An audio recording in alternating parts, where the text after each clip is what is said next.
반드시 우리는 눈에 보이는 것 속에 들어있는 내용을 읽으면서 들어야 돼요.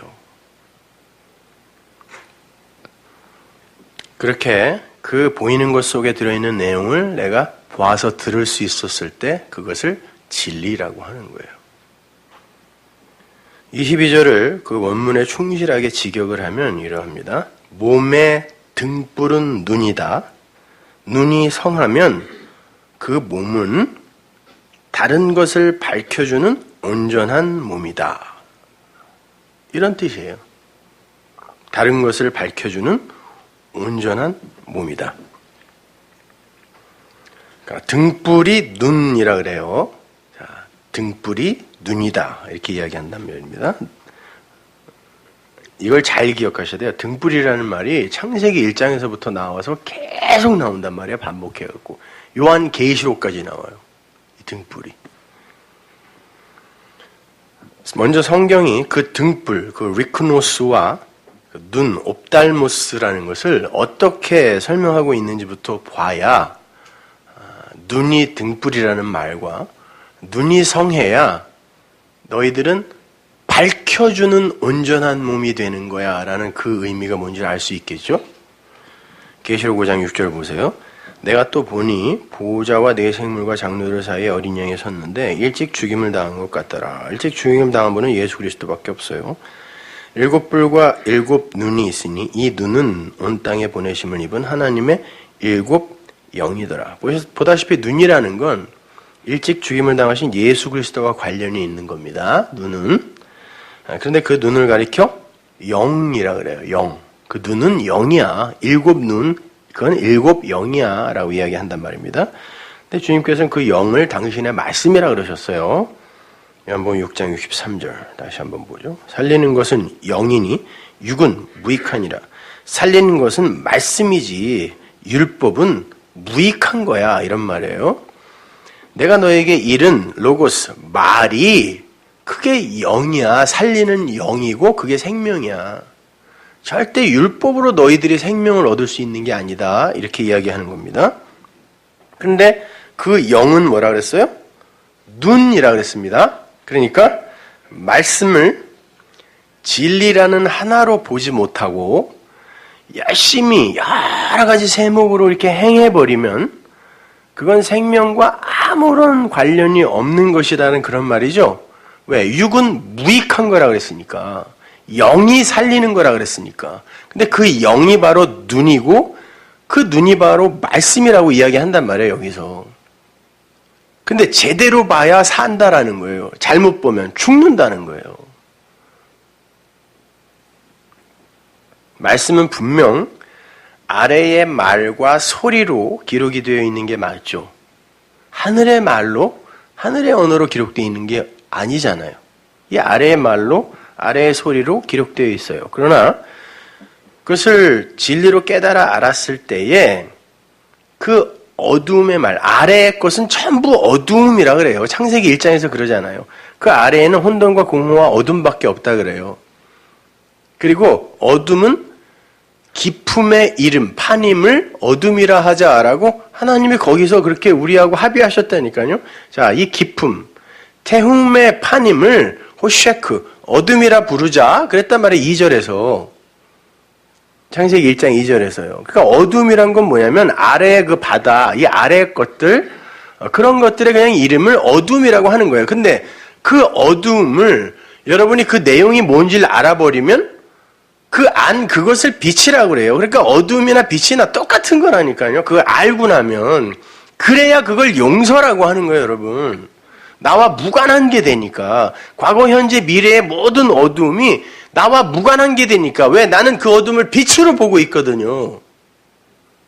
무슨 말인지 아시겠어요?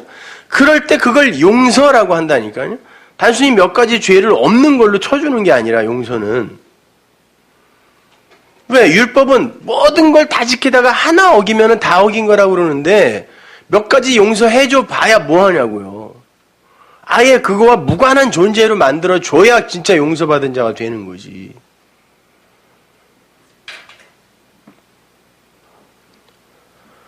자, 그렇게 우리는 아래의 말과 소리로 기록되어 있는 것을 그 어둠의 말을 빛의 언어로 볼 수 있어야 되는 거예요. 들을 수 있어야 되는 거란 말입니다. 그러니까 성전이라는 것이, 예수라는 것이 어떤 이들에게는 멸망에 가증한 것이 되지만 어떤 이들에게는 그 빛, 광명한 빛이 되는 거란 말이에요. 생각해보세요. 빛이 진짜 내려왔는데 아무도 못 알아봤잖아요. 근데 그분이 빛이 아니었어요? 빛이었다니까요. 근데 나중에 어떤 이들이 그걸 빛으로 보는 이들이 생겨났단 말입니다. 그렇다고 다른 존재가 아니라 그분은 진리고 빛으로 오셨다니까요.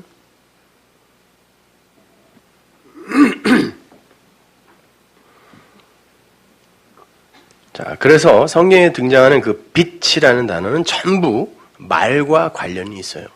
히브리어로 빛은 오르죠. 헬라어로 빛은 부호스입니다. 근데 오르라는 것은 마오르라는 어떤 도구로 빛을 발해요. 그 빛이라는 건 뭔지 몰라요. 아직 발광체가 생겨나기도 전에 창세기 1장 3절에서 빛이 오르가 생겨났어요. 하나님이 그 빛 보고 있어라 그랬다니까요. 빛이 있으라 그랬는데 뭔지 몰라. 그리고 파자를 해도 하나님이 시작하셨다. 끝이에요. 그게 빛의 의미거든요. 뭘 시작하셨냔 말이에요. 근데 넷째 날에 가니까 그 빛을 발하는 마오르라는 게 나와요. 그 오르에다가 그 마임을 하나 붙여놓은 거예요. 맴이라는 그 문자 하나를. 근데 그 히브리어에는 그 맴이 앞에 딱 붙어버리면 그 동사가 행해지는 장소가 되거든요. 그러니까 빛이 비춰지는 어떤 것, 빛이 비춰지는 어떤 곳 이렇게 해석을 하면 되는 거죠. 그러니까 1장 3절에 그 빛이 그것을 통하여 이렇게 비춰지는데 그게 마오르예요. 근데 그게 어떤 뜻이냐면 진리를 하나님이 말하기 시작한다 이런 말이에요. 마오르가. 그러니까 1장 3절에 그 빛이 뭔지 넷째 날이 오기 전까지는 아무도 알 수가 없어요. 그게 뭔지, 무슨 빛인지. 우리가 보는 이런 빛은 아닐 거 아니에요. 그러니까 뭔지 모르는데 넷째 날에 가면 마오르라는 게 큰 광명, 작은 광명 이렇게 이제 한글 개역성에 번역해 놨지만 그 마오르예요, 다. 핫가돌, 마오르 핫가돌, 마오르 핫가탄 그런단 말입니다. 그러니까 그 마오르가 이 1장 3절의 빛을 비추는 도구인데 그 비추는 도구가 마오르라고 써 있는데 그것이 나중에 율법서에 가면 전부 성전 안에 그 촛대 있죠. 7 촛대. 그 단어로 쓰인단 말이에요, 그것이. 그러니까 그게 뭔가 연관이 있을 거 아니에요. 그죠?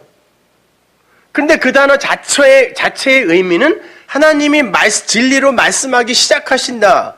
이걸 비추다라고 이야기한단 말이에요. 빛이야 이렇게 이야기한단 말이에요. 이게 광명이야 이렇게 이야기한단 말이에요, 성경이. 그리고 포스라는 단어는 헬라어의 포스라는 단어는 그게 푸토커스가 우리의 영적 결핍을 이야기한다면 페네스라는 단어는 육적 배고픔, 육적 가난, 육적 결핍을 이야기한다 그랬죠. 그러니까 거기에서 나온 단어예요. 이 빛은.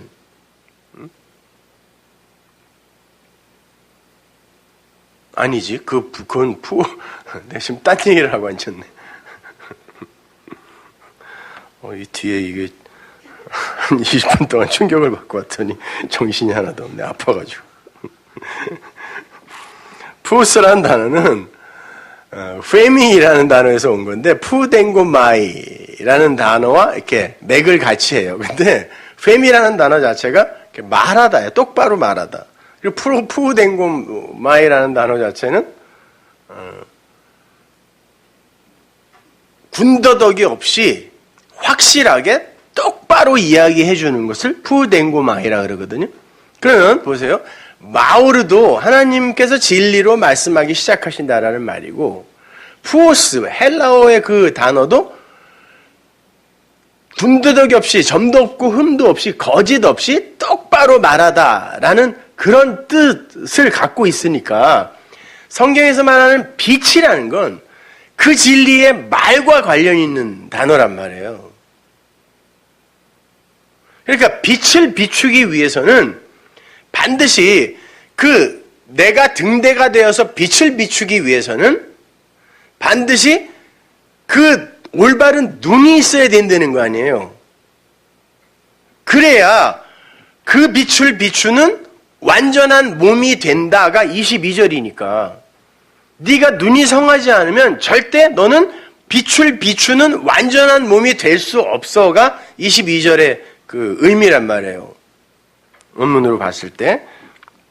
그러니까 빛이라는 건 어둠에 속한 아래의 것들을 위의 것으로 보아서 분명한 소리로 말할 수 있을 때 그걸 빛을 비춘다 이렇게 이야기해요. 그리고 그것을 볼 수 있게 해주신 그 내 안에 들어온 하나님의 그 은혜의 말씀, 그 말씀을 진리로 보게 하는 그 능력 있죠. 그걸 눈이라 그래요. 그래서 하나님은 우리의 눈을 새로운 눈으로 바꿔주려고 이렇게 뜨게 해주려고 오셨다라고 이야기하는 거예요. 그게 눈이란 말이에요. 따라서 눈이 올바르지 않으면 빛이 비추어질 수 없는 거예요. 그래서 창세기 1장에 나오는 그 빛, 광명이라는 단어를 성소 안에 그 등대, 마우르, 촛대라는 단어를 쓰는데 그 등대가 몇 개예요? 7개죠. 그래서 7 등대라고 한단 말이에요. 그걸 7영이라고도 한다 그러네요. 조금 아까 보니까. 그죠?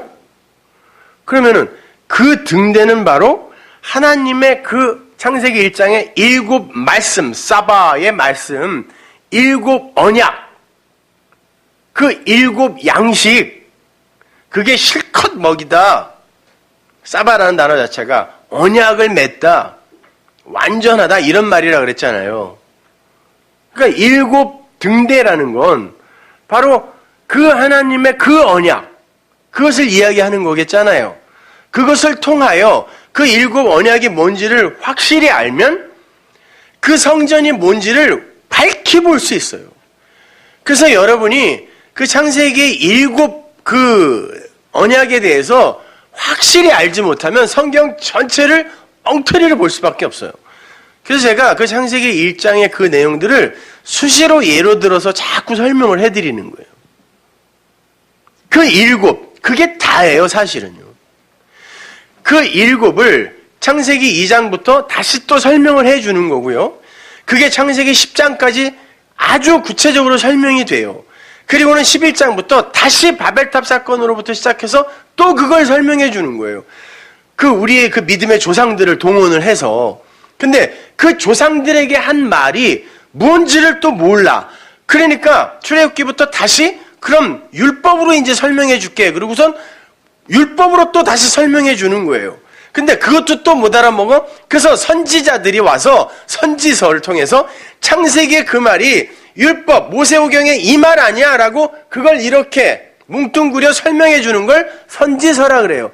그것도 못 알아먹어? 빛이 와! 직접. 그래서 마태복음이 열려서 또 그 얘기를 해주는 거예요. 그러니까 당연히 그 7 언약, 그 말이 뭔지를 알게 되면 나머지는 그냥 저절로 풀리는 거라니까요. 근데 아이러니컬하게도 이 7 언약을 기독교 2000년 역사가 버렸어요. 심지어 그거는 뭐 나중에 사람들이 붙여놓은 뭐 독후가 뭐 감상문이라는 둥, 뭐 전체를 요약해 놓은 뭐 요약본이라는 둥, 이런 이야기를 한다니까요. 그거 모르면요, 성경 전체가 보이지가 않아요. 그걸 보는 눈이 열리지가 않는다니까요. 그래서 성소 안에 7 등대가 있는 거예요. 그 불이 꺼지면 깜깜해지는 거예요. 그 불이 확 켜져 있어야, 그렇지, 이게 떡상이고 이게 향단이고 주 안에 지성소가 있는 거고 요 밖은 제단이 있고 이걸 다 밝히는 게 그 7 등대라니까요. 그 말. 그래서 그건 절대 꺼트리면 안 된다고 이야기한 거예요.